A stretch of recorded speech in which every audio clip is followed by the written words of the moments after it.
नमस्कार, आप देख रहे हैं योर मनी और आपके साथ मैं हूं विपिन भट्ट लेकर हाजिर हैं ये आपका मनपसंद शो जो कि आपकी कमाई बढ़ाने वाला पर्सनल फाइनेंस का ये शो है जहां पर हम ज़िंदगी के हर कदम पर आपकी जो पैसों की ज़रूरत है उसके लिए आप कैसी प्लानिंग करेंगे, किस तरह से पैसों को बचाएंगे, किस तरह से उस बचत को आप बढ़ा सकते हैं, ये सारी बातें आपको बताते हैं ताकि आप अपनी ज़िंदगी के हर गोल को अच्छी तरह पूरा कर पाएं। अगर आप भी योर मनी में सवाल पूछना चाहते हैं तो बड़ा आसान है, आप हमारा ईमेल आईडी नोट कीजिए yourmoney@nw18.com। उससे भी आसान तरीका 7045220000, ये हमारा व्हाट्सएप नंबर है।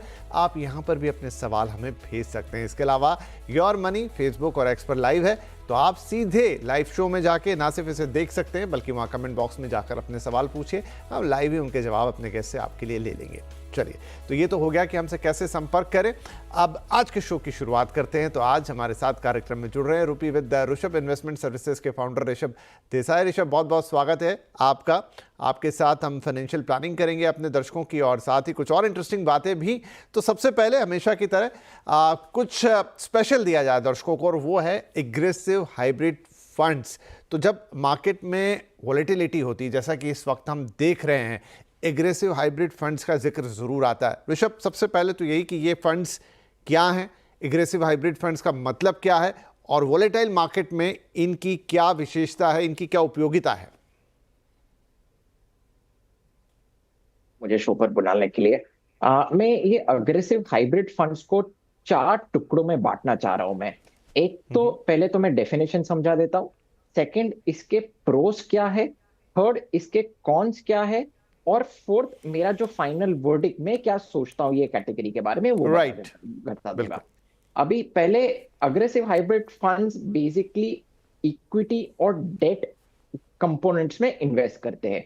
करीबन 65 टू 80% इक्विटी एंड इक्विटी के रिलेटेड इंस्ट्रूमेंट्स में इन्वेस्ट करेगा ये पर्टिकुलर प्रोडक्ट, और 20 टू 35% फिक्स्ड इनकम जो कि डेट में इन्वेस्ट करेगा। Right, so minimum at all given points of time 65% ये पर्टिकुलर अग्रेसिव हाइब्रिड कैटेगरी को इक्विटी में ही रहना पड़ेगा और मिनिमम 20% डेट में रहना पड़ेगा। This is number 1।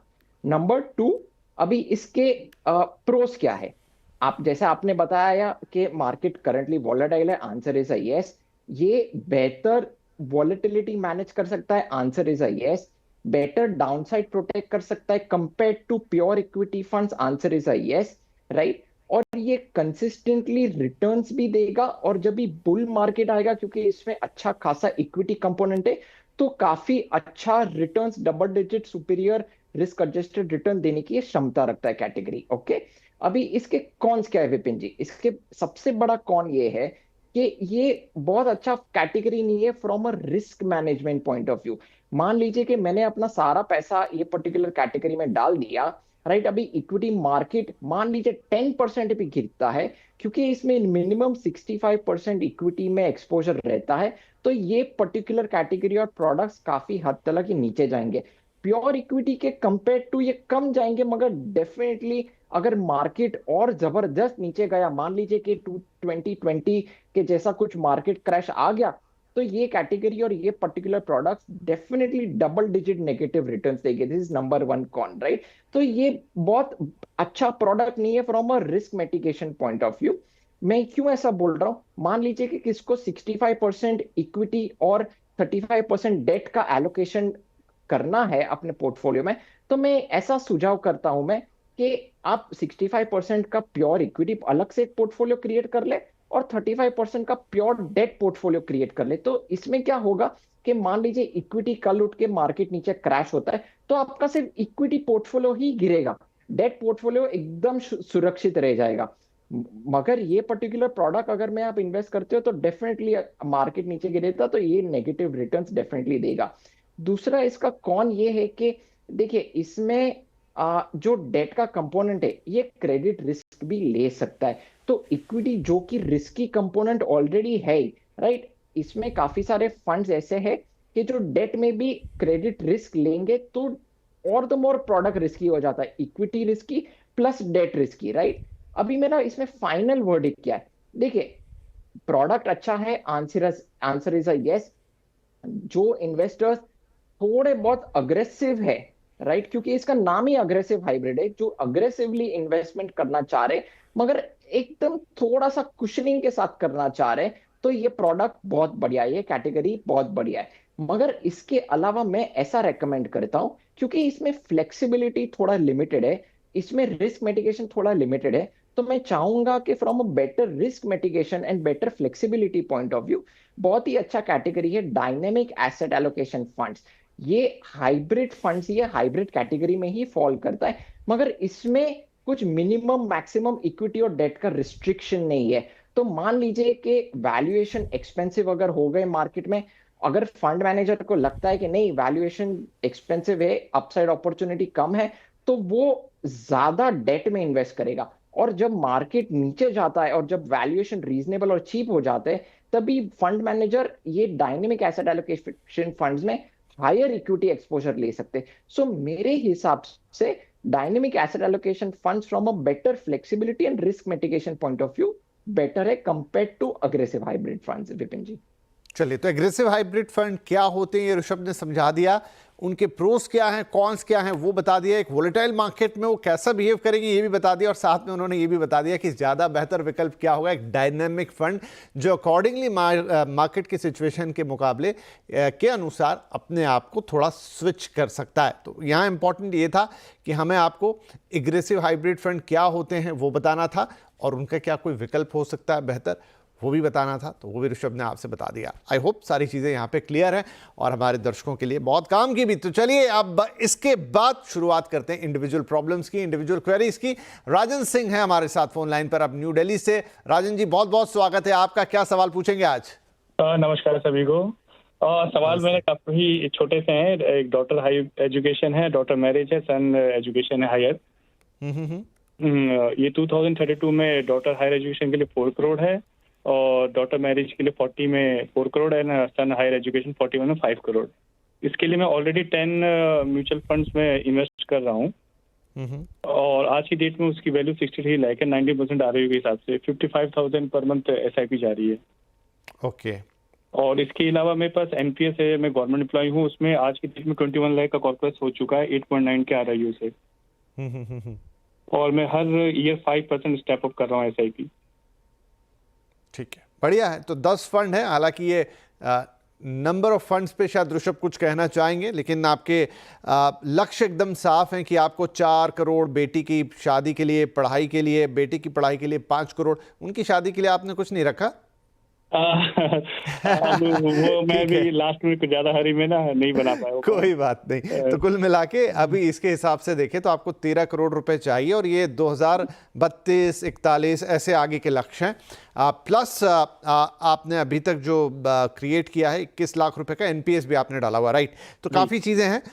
ऋषभ साहब, तो आपने डिटेल में इनका पोर्टफोलियो तो स्टडी किया ही होगा। अब क्या अपनी मौजूदा SIPs के जरिए जो 55,000 के आसपास हैं और प्लस 5% का इंक्रीमेंट हर साल ये कर रहे हैं, प्लस कुछ और भी चीज़ें हैं, उनके चलते ये अपने लक्ष्य को पा लेंगे या फिर इन्हें कुछ और करना होगा? विपिन जी, पहले तो मैं उनका कॉन्ग्रेचुलेट करना चाह रहा हूँ, क्योंकि उन्होंने बहुत अच्छी चीज कर रही है, वो स्टेप अप कर रहे हैं SIP। हम बहुत कम ऐसे इन्वेस्टर्स देखते हैं जो डिसिप्लिन्ड वे में SIP तो चलो कर लेते हैं, मगर इन्फ्लेशन के अनुसार स्टेप अप करना is also something very important and we encourage our clients to. So बहुत बढ़िया, पहली पहली चीज तो SIP आप टॉप अप कर रहे हैं। आपका पोर्टफोलियो में ये जो विपिन जी ने जो कहा, मेरी डेफिनेटली फर्स्ट पॉइंटर है कि नंबर ऑफ फंड्स ज्यादा है, 10 फंड्स है, 10 फंड्स की कोई जरूरत नहीं है, क्योंकि एवरेज हर एक म्यूचुअल फंड 50 to 70 स्टॉक्स में इन्वेस्ट करता ही है। तो इसमें काफी सारे जो आपके फंड्स है वो ओवरलैप भी हो रहे हैं। तो मेरे हिसाब से 10 फंड को रिड्यूस करके सिर्फ 4 और 5 फंड्स रखे तो मेरे हिसाब से बहुत बढ़िया रहेगा। This is number 1। नंबर 2, मैं देख रहा हूं कि आपके पोर्टफोलियो में सेम AMC से भी काफी सारे फंड्स है। मैं चाहूंगा कि अलग अलग AMCs में डाइवर्सिफाई करें to avoid under performance risk और ओवरलैप रिस्क। नंबर 3, आपके जो पोर्टफोलियो में जो फंड एलोकेशन है वो डिसबैलेंस्ड है, बैलेंस नहीं है। मैं चाहूंगा कि उसमें भी थोड़ा सा करेक्शन लाए। तो मेरा पहले तो रेकमेंडेड पोर्टफोलियो ऐसा रहेगा कि आप पराग पारिक फ्लेक्सी कैप फंड में 25% एलोकेशन रखें, जो कि मैं एक नया फंड रेकमेंड कर रहा हूं मैं।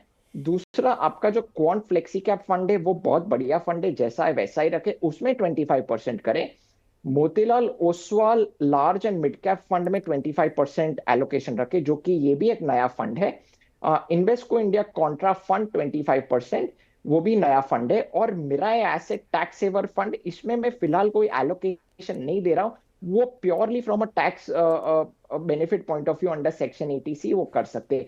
सो 25% एलोकेशन ईच, पराग पर एक flexi cap, quant flexi cap, Motilal Oswal large and mid cap और इन्वेस्को इंडिया कॉन्ट्रा फंड, ये 4 फंड रखे, प्लस ELSS मिराय एसेट का रखे, तो मेरे हिसाब से आपका पोर्टफोलियो बहुत ही अच्छी तरह से वैल्यू और ग्रोथ का ब्लेंड हो रहा है। लार्ज कैप, मिड कैप और स्मॉल कैप का भी अच्छा सा डाइवर्सिफिकेशन हो रहा है। This is from a portfolio point of view.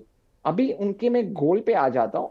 देखिए, अभी फिलहाल तो 19% IRR दे रहा है, दैट इज फैंटास्टिक, क्योंकि markets over the past 3 to 4 years have rallied tremendously, तो आई एम नॉट सरप्राइज 19-20, अरे कई कई कई फंड्स ने तो 25-30% कंपाउंडिंग रिटर्न्स दिए हैं, तो 19% तो I am not at all surprise. But ये लॉन्ग टर्म में शायद से नॉर्मलाइज थोड़ा सा हो जाएगा। मैं एक कंजर्वेटिव, फिलहाल तो मैं कंजर्वेटिव नंबर में लेना चाह रहा हूँ। देखिए, assuming 10% CAGR returns in equity for the next 7 years, क्योंकि उनका जो पहला गोल है वो 7 साल में आ रहा है, जो डॉक्टर का हायर एजुकेशन 4 करोड़ का गोल है। उनका जो करंट पोर्टफोलियो है 63 लाख प्लस 55,000 SIP प्लस उसके ऊपर जो 5% टॉपअप करे, करीब करीबन 2 करोड़ के आसपास वो इकट्ठा कर पा रहे। अनफॉर्चुनेटली वो 4 करोड़ इकट्ठा नहीं कर पा रहे। This is number 1। अभी उनका जो डॉटर का जो एजुकेशन है, अगर अचीव करना है तो डेफिनेटली SIP बढ़ानी पड़ेगी। पहले मैं कैसा बढ़ानी पड़ेगी, किस तरीके से बढ़ानी पड़ेगी, वो मैं लास्ट में बता देता हूँ। उनका जो गोल नंबर 2 और 3 है, जो कि 15 और 16 साल के बाद आता है। देखिए, अज्यूमिंग 12% CAGR रिटर्न्स, उसमें थोड़ा सा मैं एक हायर कंजर्वेटिव रिटर्न ले रहा हूँ। Assuming 12% CAGR returns for the next 15 years, उनका जो current portfolio 63 lakh plus 55,000 SIP plus जो टॉपअप कर रहे 5%, वो करीब करीबन 7 करोड़ के आसपास इकट्ठा कर पा रहे। तो 7 करोड़ में से वो अपना एक ही गोल अचीव कर पाएंगे, इधर जो मैं देख रहा हूं उनकी डॉटर की मैरिज या फिर सन की हायर एजुकेशन। ओवरऑल अपने तीनों गोल में से वो एक ही गोल कंफर्टेबली अचीव कर पा रहे हैं, क्योंकि ये सब नंबर्स मैंने प्री टैक्स नंबर दिए हैं। पोस्ट टैक्स शायद से कुछ और ही नंबर आएगा, इससे थोड़ा सा फिगर रिड्यूस हो जाएगा। अभी मैं ऐसा सजेस्ट कर रहा हूं, मैं rather than increasing your SIP in one shot, वो जो SIP टॉपअप करे 5% की, मैं चाहूंगा कि 20 to 25% की SIP टॉपअप करेंगे तो तीनों गोल काफी कंफर्टेबली अचीव कर पाएंगे। मैं चाहूंगा कि 25% रखें, क्योंकि अल्टीमेटली जब आप रिडीम करेंगे तो टैक्स तो भरना ही पड़ेगा, राइट? तो उसमें से जो नेट फिगर होगा थोड़ा सा कम होगा, तो 25% एनुअल SIP टॉपअप करे तो कंफर्टेबली 3 गोल वो अचीव कर पाएंगे, विपिन जी। राइट, तो 2 मोटी बातें यहाँ पर रंजन जी। एक तो ये है कि आपको अपने पोर्टफोलियो को थोड़ा श्रिंक करना है और वहाँ पर 10 की जगह 5, 4 या 5 फंड में जो एलोकेशन और जिस हिसाब से एलोकेशन आपको बताई यहाँ पर ऋषभ जी ने, वो कर देनी है। एंड सेकेंडली, आपको क्योंकि थोड़ा आपका लक्ष्य बड़ा है, हैवी अमाउंट है, तो वहाँ पर 5% आप ऑलरेडी टॉपअप कर रहे हैं, लेकिन अब उसे बढ़ाकर आपको अराउंड 25% करनी है।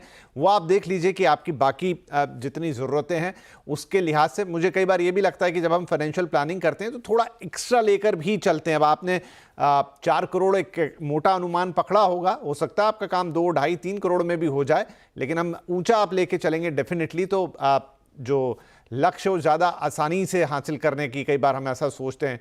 तो अच्छी बात है, ये सारी चीज़ें आप कर लीजिए, बहुत बहुत बधाई। बाकी आपका मैनेजमेंट बहुत अच्छा है, जैसा ऋषभ जी ने भी तारीफ़ की कि आप स्टेप अप भी कर रहे हैं, सारी चीज़ें सही तरीके से कर रहे हैं। तो हमारी शुभकामनाएं आपके साथ हैं, आपके सभी लक्ष्य पूरे हों, यही कामना करेंगे।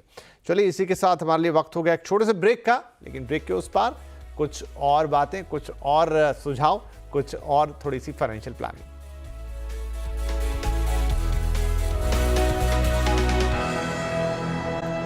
वेलकम बैक, आप देख रहे हैं योर मनी और यहाँ पर हम दे रहे हैं आपकी फाइनेंशियल प्रॉब्लम्स के सॉल्यूशन। और अब वक्त है कि हम अपने कॉलर से बात करें।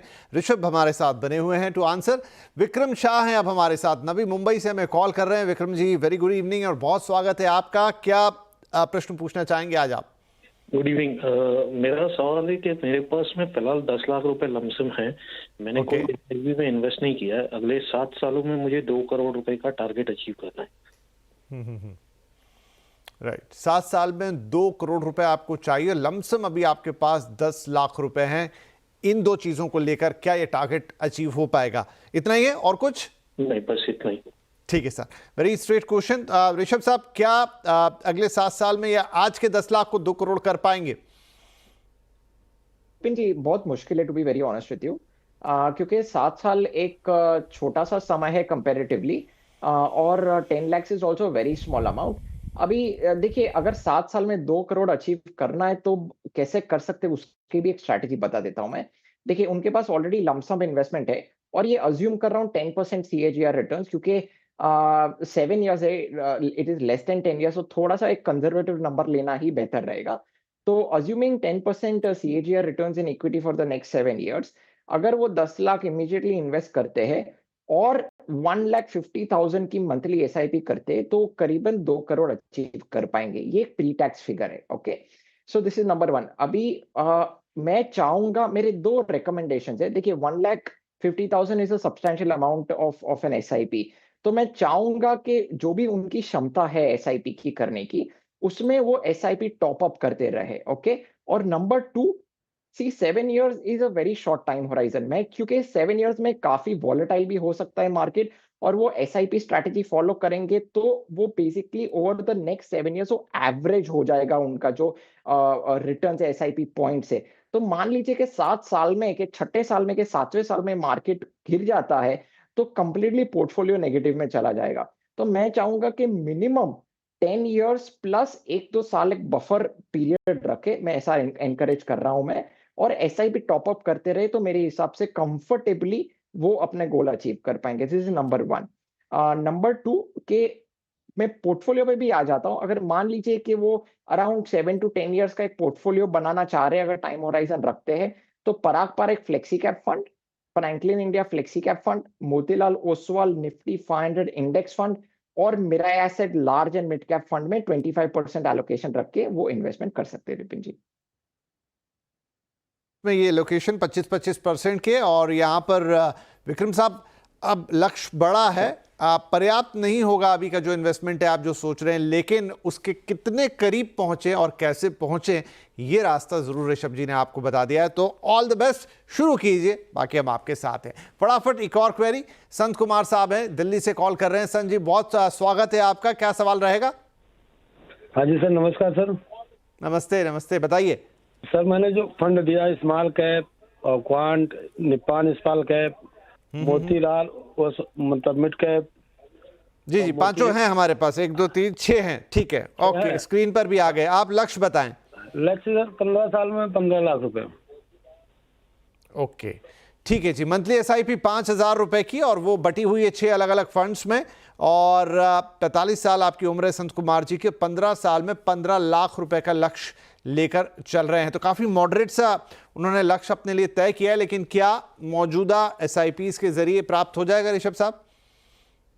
विपिन जी, देखिए, अगर ये करंट पोर्टफोलियो अगर मेंटेन करते हैं प्योर इक्विटी में, और अज्यूम कर रहा हूं 12% CAGR returns in equity for the next 15 years, वो 5,000 की SIP करेंगे तो कंफर्टेबली वो 25 lakhs 22,000 अचीव कर पाएंगे। तो 15 लाख तो बहुत ही आसान तरीके से अचीव कर पा रहे हैं विपिन जी। चलिए, तो कोई बात ही नहीं है संत कुमार साहब, यहाँ तो हम आपको बधाई दे दें, आपका बल्कि लक्ष्य से और 10 लाख ऊपर जा रहा है, तो आप कंटिन्यू करें इसको। और इनके जो फंड्स हैं या उन पे जो डिस्ट्रीब्यूशन है, उसमें कोई चेंजेस सजेस्ट करने हैं या वो ठीक है? विपिन जी, उनका पोर्टफोलियो काफी हैवी है मिड एंड स्मॉल कैप्स में। लैक्स लार्ज कैप एक्सपोजर, मतलब लार्ज कैप में एक्सपोजर कम लग रहा है। तो मैं चाहूंगा कि UTI निफ्टी 50 इंडेक्स फंड में 50% एलोकेशन रखे, जो कि pure large cap index fund है। Motilal Oswal mid cap fund में 25%, और Tata small cap fund 25%। So मेरे हिसाब से लार्ज कैप, मिड कैप और स्मॉल कैप का अच्छा सा डाइवर्सिफिकेशन हो रहा है। चलिए, तो संत साहब थोड़ा सा ट्वीक कर रहे हैं, उतना कर दीजिए, बाकी तो आपका लक्ष्य आसानी से हासिल हो रहा है। हमारी शुभकामनाएं आपके साथ है। और अब वक्त हो गया इजाजत लेने का, लेकिन जाते जाते हमेशा की तरह हम ऋषभ जी से पूछेंगे उनके टॉप 4 पिक्स। विपिन जी, 2 इंडेक्स फंड्स और 2 एक्टिव फंड्स में रेकमेंड करने जा रहा हूं। HDFC Sensex index fund, Motilal Oswal Nifty 500 momentum 50 index fund, Edelweiss mid cap fund और DSP small cap fund. Again large cap, mid cap और स्मॉल कैप का काफी अच्छे से ब्लेंड आ रहा है ये पोर्टफोलियो में। राइट, तो 4 फंड्स आपकी स्क्रीन पर नोट कर लीजिए। HDFC BSE Sensex index fund, Nifty 500 momentum 50 index और ईडलवाइस का मिड कैप फंड और DSP स्मॉल कैप फंड। तो एक बढ़िया पोर्टफोलियो मिक्स आपको ऋषभ ने आज यहाँ पर दिया है, आपके काफी काम आएगा। बहुत बहुत धन्यवाद ऋषभ, आज आपने वक्त निकाला, हमारे दर्शकों के सवालों के जवाब दिए, एक बढ़िया फाइनेंशियल प्लानिंग उनको कराई और कुछ और ज्ञान की बातें भी हमें बताई। तो बहुत बहुत धन्यवाद आपका और सभी दर्शकों का भी बहुत शुक्रिया, आप हमारे साथ जुड़े और आपने अपने सवाल भी हमें भेजे। तो ये सिलसिला जारी रहेगा, कल भी फिर मुलाकात करेंगे, तब तक के लिए अपना ध्यान रखिए, नमस्कार।